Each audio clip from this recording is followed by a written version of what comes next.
Etiquette of religion, good manners, courtesy, respect.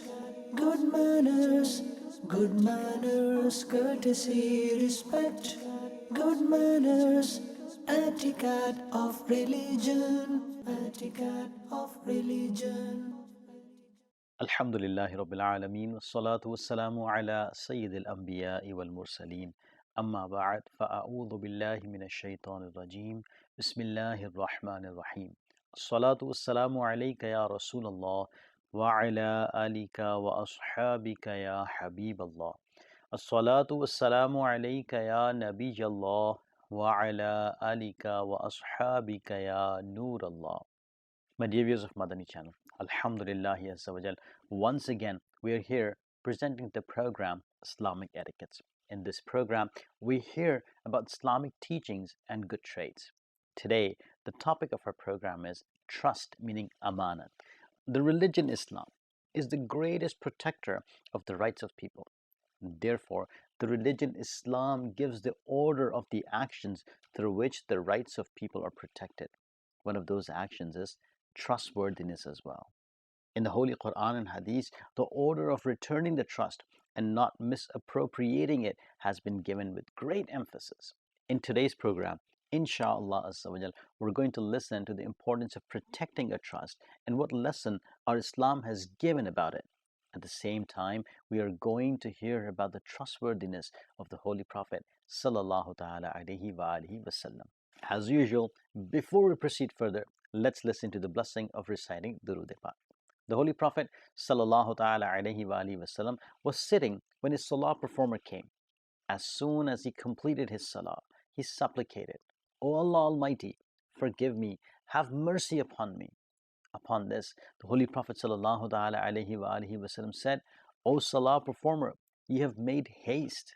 When you offer salah, first you should sit and praise Allah Almighty as per His splendor, and recite durood upon me, and then make supplication. Then another salah performer came. He offered salah, praised Allah Almighty, and then recited the durood. The Holy Prophet Sallallahu Ta'ala Alaihi Wa Alihi Wasallam said, O salah performer, make supplication. Your supplication will be answered. In the commentary of this hadith, Maulana Ali Qari Rahmatullahi Ta'ala quoted that the previous salah performer prayed in the court of Allah Subhanahu wa Ta'ala without a medium, without a wasila, whereas this is the right over a person who is praying, that he should present a medium, that he should present a wasila before he makes supplication in the court of Allah Almighty. My dear viewers of Madani Channel, in today's program, we're going to listen about trustworthiness, where the order and the importance of protecting a trust and returning it to the rightful person are stated in ahadith, in the Holy Quran too. While giving the order of returning the trust to its rightful owner, Allah subhanahu wa ta'ala has said in the Holy Quran, فَلْيُؤَدِّ الَّذِي اؤْتُمِنَ أَمَانَتَهُ وَلْيَتَّقِ اللَّهَ رَبَّهُ. Translation from Kanzul Iman. So if you trust each other, then the entrusted one, borrower, should deliver his trust, pay his debt, and fear Allah, who is his Lord. Allah subhanahu wa ta'ala has said in the Holy Quran, وَمِنْ أَهْلِ الْكِتَابِ مَنْ إِنْ تَأْمَنْهُ بِقِنطَارٍ يُؤَدِّهِ إِلَيْكَ وَمِنْهُمْ مَنْ إِنْ تَأْمَنْهُ بِدِينَارٍ لَا يُؤَدِّهِ إِلَيْكَ إِلَّا مَا دُمْتَ عَلَيْهِ قَائِمًا ذلك بأنهم قالوا ليس علينا في الأميين سبيل ويقولون على الله الكذب وهم يعلمون. Translation from Kanzul Iman. And from the people of the book, there is one who, even if you entrust him with a pile of wealth, will return it to you in full. And from the very same people, there is one who, even if you entrust him with a single gold coin, dinar, will not return it to you unless you remain standing over him. This deceit is because they say, we will not be held accountable for the illiterate, and they knowingly ascribe lies to Allah. In the commentary, Siratul Jinan, it is mentioned under this verse that this verse was revealed about the people of the book, and it was clearly stated in it, There are two types of people, trustworthy and deceitful. Some are those to whom, even if plenty of wealth is entrusted, they will return it on time without any difference. For example, Quraysh entrusted 1200 awqiya gold, which is about 147 kilograms gold, to Sayyidina Abdullah ibn Salam radiallahu ta'ala anhu, and he returned the exact thing to him. Some people of the book are so dishonest that their intentions turn bad even for a little wealth. For example, someone entrusted a gold coin to a person named Fanhas ibn Azura, but at the time of returning it, he denied it. About both types of people, it was said, from the people of the book, there is one who, even if you entrust him with a pile of wealth, will return it to you in full. And from the very same people, there is one, even if you entrust him with a single dinar, in other words, gold coin, will not return it to you unless you remain standing over him and demand it again and again. It is as if he will not return it out of the fear of Allah Almighty, rather out of the fear of people, and only upon demanding it again and again. Such trustworthiness is not admirable, which is not because of superb manners and the fear of the Lord Azza wa Jal. Rather, it is out of the fear of the people. The disbelievers used to commit such deceitful actions and would convince their nafs through the excuse that Allah Almighty had given the order of usurping the wealth of the people of other religions in His book, though they knew quite well that there is no such order in their books, and this opinion of theirs was an accusation upon Allah Almighty. From this, we learned that usurping someone's wealth through the deceit and oppression is haram, even though he is from another religion. Alhamdulillah, our Islam, the beautiful religion Islam, does not allow us to deceive even non-believers. On the night of migration, the Holy Prophet sallallahu ta'ala alayhi wa alihi wasallam gave Sayyidina Ali radiyallahu ta'ala anhu the responsibility of returning the trust of those people who intended to murder the Holy Prophet sallallahu ta'ala alayhi wa alihi wasallam. These were the same people who became the region of migration of the Holy Prophet sallallahu ta'ala alayhi wa alihi wasallam. Subhanallah, my dear viewers of Madani Channel, while giving the glad tidings for the protector of trust, Allah subhanahu wa ta'ala has stated in the Holy Quran, وَالَّذِينَ هُمْ لِأَمَانَاتِهِمْ وَعَهْدِهِمْ رَاعُونَ. Translation from Kanzul Iman, and the believers are those who guard their entrusted items and fulfill their oaths. In this verse, two or more attributes of successful Muslim are stated, that if something is entrusted to them, they do not misappropriate it and they fulfill their promise. Remember, whether trusts are from Allah Almighty or the creation, similarly, whether a promise is made to the Lord Azza wa Jal or to the creation, fulfilling all of them is compulsory. In Hadith too, while giving glad tidings to those who protect trusts, the Holy Prophet sallallahu ta'ala alayhi wa alihi wasallam has said, guarantee me 6 things, I guarantee you paradise. When you speak, speak the truth. When you make a promise, fulfill it. When something is entrusted to you, return it on time. Safeguard your private parts. Lower your gaze. Control your hands. My dear viewers of Madani Channel, the protection of a trust is to return it to the one who entrusted it and not to use it in any way, whereas using someone's trust without Shari permission is called misappropriation. My dear viewers of Madani Channel, keeping a trust safely is wajib upon every Muslim, and misappropriating it is haram and leads to Jahannam.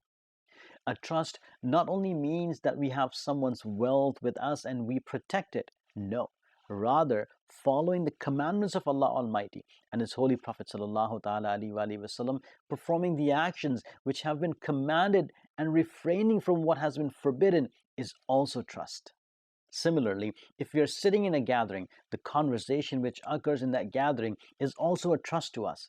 Sharing it with someone without the permission of the people who were present in that gathering is also prohibited. Similarly, the Holy Prophet sallallahu ta'ala alayhi wa alihi wasallam said, Al-mustasharu mu'tamanun. The person who is consulted for advice is a trustee. It is compulsory for him to give him only the advice which is useful and better for the person in his eyes. If he intentionally gave an unwise suggestion, he misappropriated the trust. The Holy Prophet ﷺ has said that the one who gave his Muslim brother a suggestion regarding something, though he knows that the work other than this is better for him, this person who gave the suggestion is a cheat. And remember that a Muslim should always safeguard a trust and avoid misappropriating the trust, because the Holy Prophet ﷺ, while stating the signs of hypocrisies, said, there are three things. The person who has three things will definitely be a hypocrite, though he regularly offers salah and fasts. 1. When he speaks, he lies. 2. When he makes a promise, he breaks it. 3. When something is entrusted to him, he misappropriates it. Here in a hadith, hypocrite means the one who displays hypocrisy in actions. In other words, he commits the actions that hypocrites do. My dear viewers of Madani Channel, it is extremely necessary to hand over a trust to its owner, and misappropriating it is severely condemned and may cause the punishment of the Lord Azza wa Jal as well. As it is narrated that some people came to Sayyidina Abdullah ibn Abbas radiallahu ta'ala anhuma and said, "We are on the Hajj journey. At the site of Safa, a person from our group passed away. When we dug a grave for him, we saw a huge black snake in it, which had occupied the grave. We left it and we dug another grave. We saw the same snake in it as well. We have come to you for the solution of this problem." Sayyidina Abdullah ibn Abbas radiallahu ta'ala anhuma replied, "This is the punishment of his cheating which he used to commit. Bury him in either of the two graves. I swear by the Lord Azza wa Jal, even if you dig the entire land of the world, you will find the same situation everywhere." Finally, they buried him in the same grave with the snake. They came back and returned his luggage to his family and asked his widow about his actions. She replied, he used to sell food and would misappropriate it in a way that he would take out some food from it for his house, and then to make up for the shortage, he would adulterate it. Allahu Akbar, my dear viewers of Madani Channel. In the end times, such a time will come when people will not find a trustworthy person. The Holy Prophet sallallahu ta'ala alayhi wa alihi wasallam has said, a time will come when honesty will be eliminated from the world. Only a trace of honesty will remain. For example, a fire causes a wound on the body, and after recovery, its mark remains on that part of the body. The actual color of the skin disappears, and a mark remains for many days. Similarly, the reality of trust will come to an end, and the apparent traces will remain. People will do business, but nobody will be trustworthy. People will say, an honest person lives in so-and-so country, so-and-so city and village. People, while praising someone, will say, how wise, clever, and courageous that person is, though he will not have even a grain of faith in his heart. My dear viewers of Madani Channel, where the Holy Prophet ﷺ has given the lesson of protecting a trust and not misappropriating in his sayings. The practical life of our Holy Prophet ﷺ is also at its best sample, and the trustworthiness of our beloved Prophet ﷺ was brilliant. Since the time before the revelation of the Holy Quran, the disbelievers would remember the Holy Prophet ﷺ by the title of Ameen, in other words, a trustee, and they would entrust their things to the Holy Prophet ﷺ. Let's listen to some Madani pearls about the trustworthiness of the Holy Prophet ﷺ. The Holy Prophet ﷺ states, "Ana aminu man fis samai ya'tini khabarus samai sabahan wa masa'an." I am a trustee of the owner of the heaven.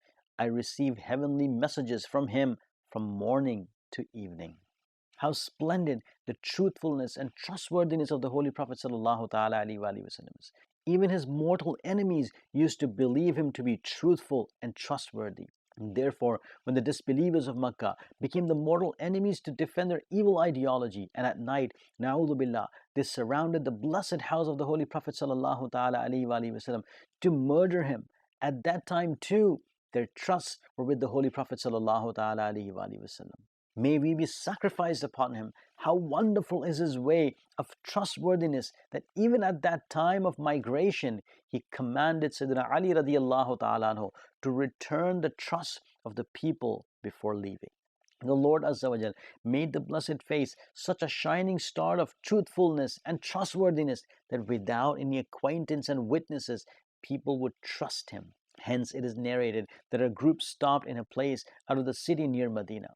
The Holy Prophet ﷺ happened to pass by it. The Holy Prophet ﷺ asked them, "Where are you headed?" They replied, "Medina." He asked them, "For what?"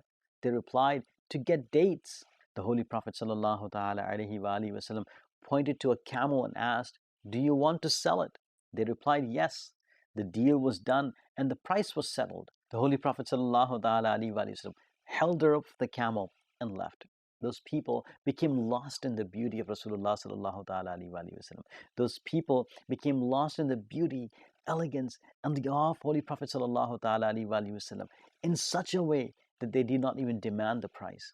When the Holy Prophet ﷺ left, they said to one another, "What have we done? We don't even know the person, and we handed over the camel to him, and that too without a price?" In the meantime, a woman from the same group who was observing all this said, "Do not blame yourself. I have seen the face of such a person who will never cheat you. I swear by Allah Almighty, I saw that his face was like part of the full moon of the 14th lunar night. I guarantee the price of your camel." In the meantime, a holy companion of the Holy Prophet ﷺ arrived, and while giving them the dates more than the price, he said, "Take them, eat them till you are full, measure them, and take your price." It means he granted them much more dates than the price. My dear viewers of Madani Channel, just think how important the protection of a trust is in the eye of the Holy Prophet ﷺ. I seek refuge when the enemies of his life had besieged his house. The Holy Prophet ﷺ handed over the trust to Sayyidina Ali radiallahu ta'ala anhu and ordered him to return those trusts to their owners. We are the ummatis of the beloved Prophet ﷺ who would protect trust so much. Just think about whether we protect trust or misappropriate them. While keeping this aspect of the seerah of our beloved Prophet ﷺ inside in our view, we should always make the intention that we will always protect a trust and avoid misappropriating it. May Allah subhanahu wa ta'ala enable us to safeguard trust and act upon the commandments of Allah Almighty and His beloved Prophet ﷺ. May He always keep us safeguarded from the sin of cheating. Ameen. Bijahin Nabil Ameen. Sallallahu ta'ala alayhi wa alihi wa sallam. Sallu ala al-Habib. Sallallahu ta'ala ala Muhammad. Sallallahu ta'ala alayhi wa alihi wa sallam. Etiquette of religion, good manners, courtesy, respect. Good manners, courtesy, respect. Good manners, etiquette of religion, etiquette of religion.